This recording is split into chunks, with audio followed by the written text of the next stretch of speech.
Ajuda a tá gravada a aula? Ajuda a gravação para vocês? Ajuda um pouquinho. Beleza.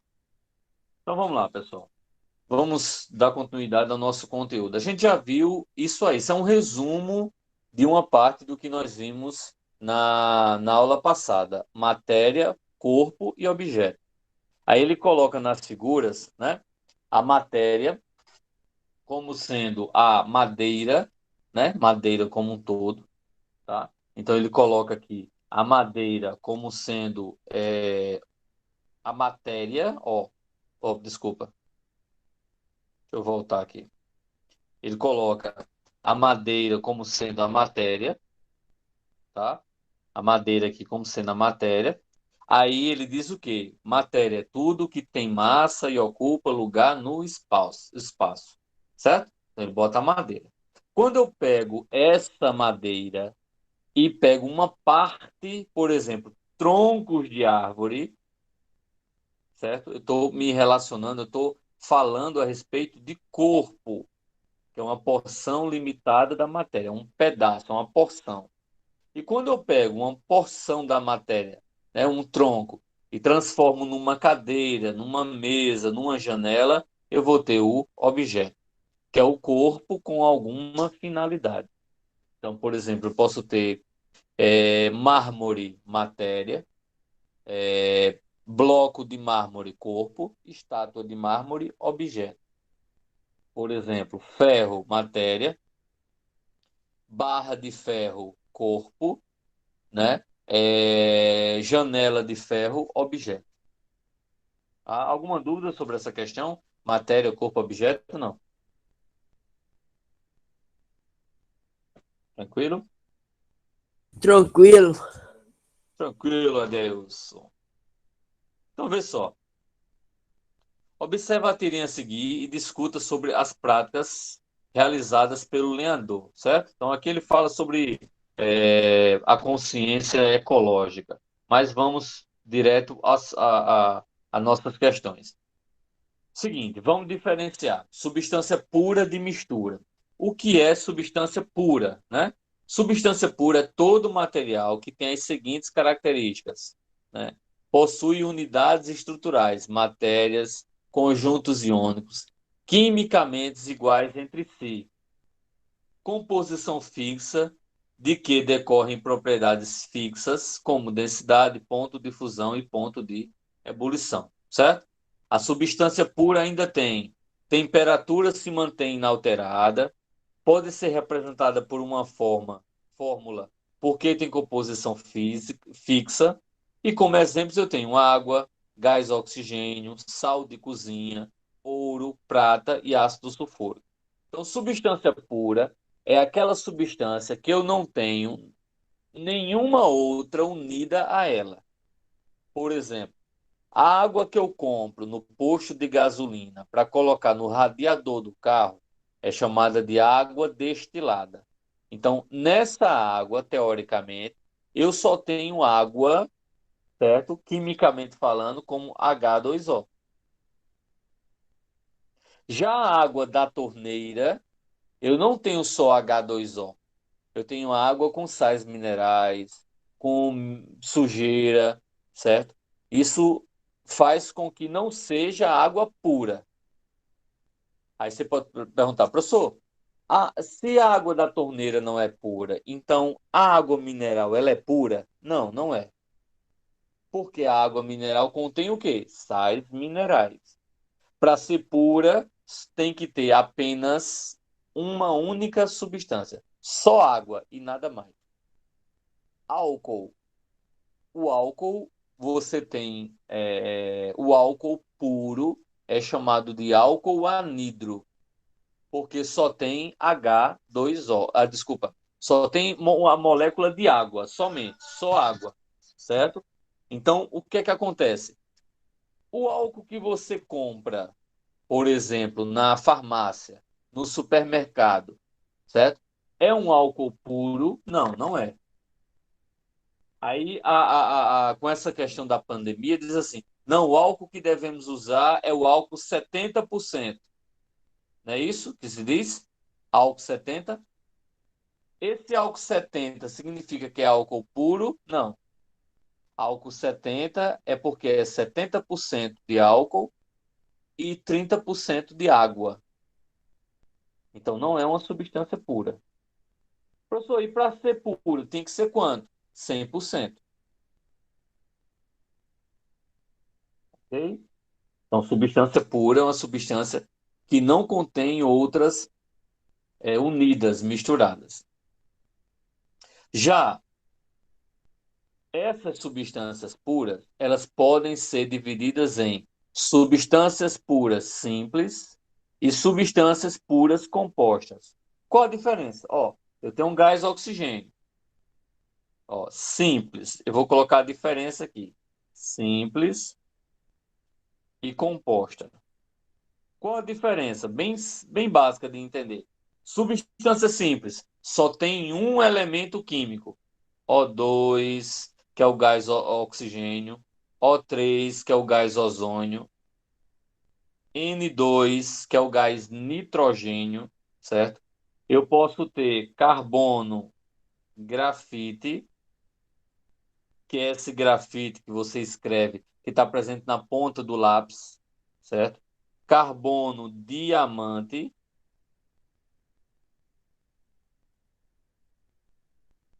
Professor, diamante, diamante de joia, é. Tudo isso são substâncias simples, porque só é formado por um único elemento químico. E a composta, professor? Ó, a composta, ó, H2O, água.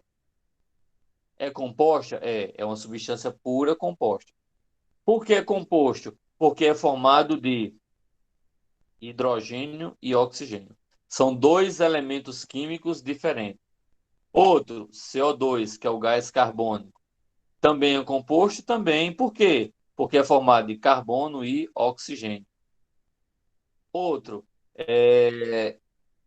deixa eu ver aqui, NaOH. É composto? Sim. É hidróxido de sódio. É composto pelo quê? Por três elementos: sódio, oxigênio e hidrogênio. Outro, HCl. Opa.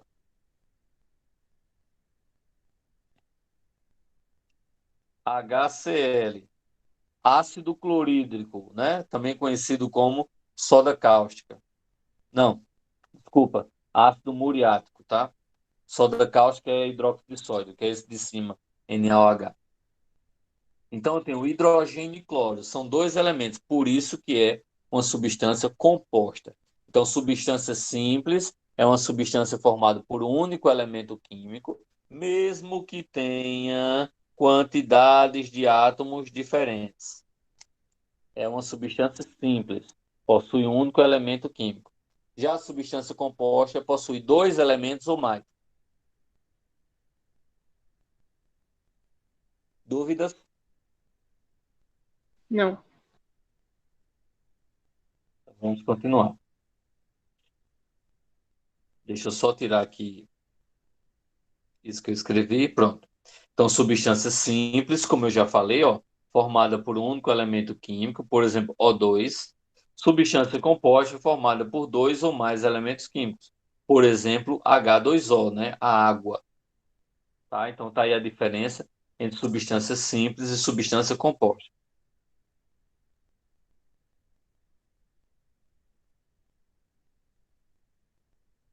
Alotropia, ainda falando de substância pura, tá? Alotropia. O que é alotropia? É quando nós temos substâncias simples formadas pelo mesmo elemento, mas com características diferentes. Por exemplo, eu tenho aí um tipo de alotropia, tá? A alotropia que eu tenho aqui, ó, eu tenho O2 e O3. Os dois são formados por oxigênio. Os dois. Só que a diferença é que o gás oxigênio é o O2. O gás ozônio. Professor, o gás ozônio é aquele da camada de ozônio que protege contra os raios ultravioletas do Sol? É esse ozônio que eu estou falando, tá certo? Então, o gás ozônio é justamente o O3. Então, o O2 é o gás oxigênio. e o O3 é o gás ozônio. São duas substâncias diferentes devido à quantidade de oxigênio, porém são formados pelo mesmo elemento químico. Isso aí caracteriza a alotropia, tá? Então, eu tenho outras, por exemplo, aqui, eu tenho o quê, ó? Carbono grafite e carbono diamante, certo? Isso que eu falei de gás ozônio, de gás oxigênio, fala sobre atomicidade, que é a diferença da quantidade de átomos, né? O3 e O2.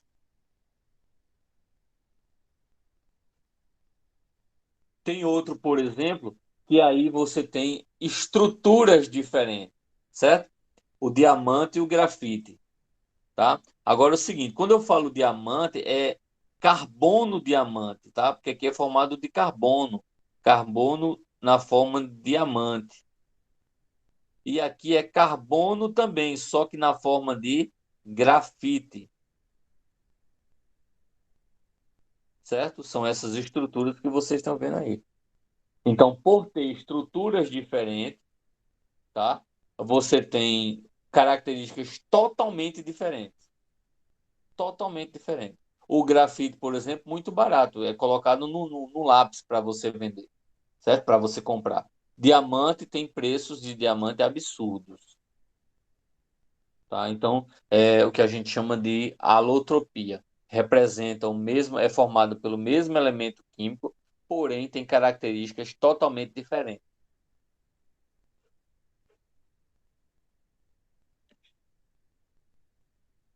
Tá? Eu tenho outro tipo aí de alotropia, certo? O enxofre, por exemplo. Eu tenho um enxofre rômbico e um enxofre monoclínico, né? A estrutura dele também é diferente, tá certo? Olha como é o enxofre rômbico, né? Ou a diferença do monoclínico, tá certo? A estrutura, os cristais são diferentes, tá certo? Então, isso, os dois são formados por enxofre? São formados por enxofre, certo? Porém, são substâncias que têm características totalmente diferentes. Isso, justamente, são exemplos de alotropia,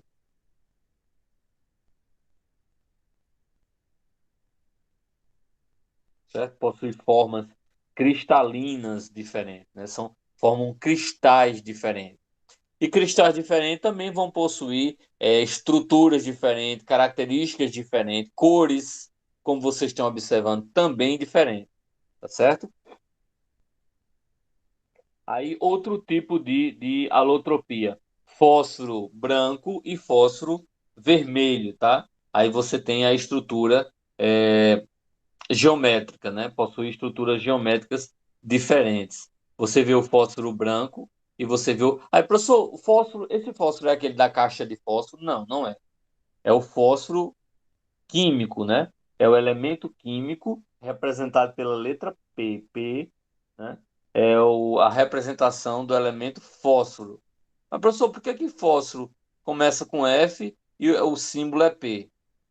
Porque, na verdade, o fósforo é elemento, quando ele foi descoberto, ele foi escrito não com F, porque não era em português, certo? Foi em inglês. Então é com PH.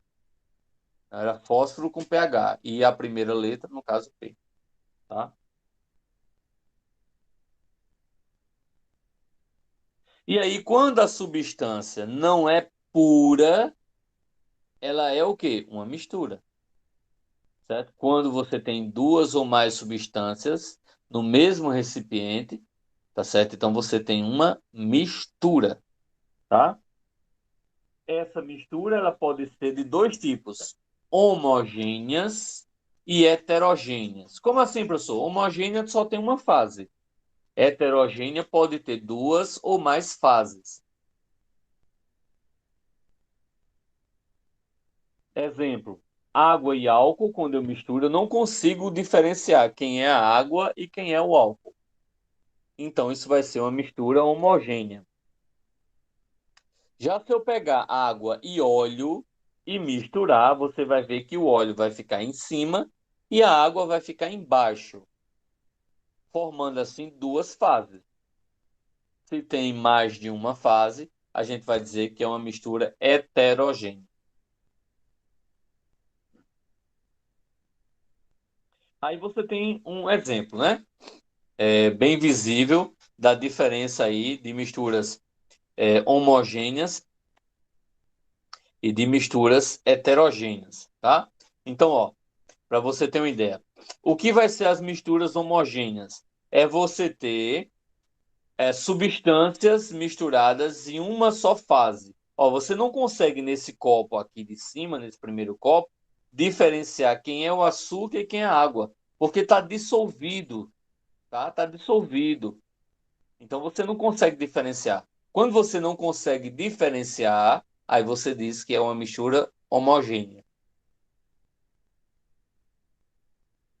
E quando você consegue diferenciar, ó, aqui em cima está o óleo e embaixo está a água. Quando você consegue diferenciar, aí você tem uma mistura heterogênea. Ó, o óleo e embaixo a água.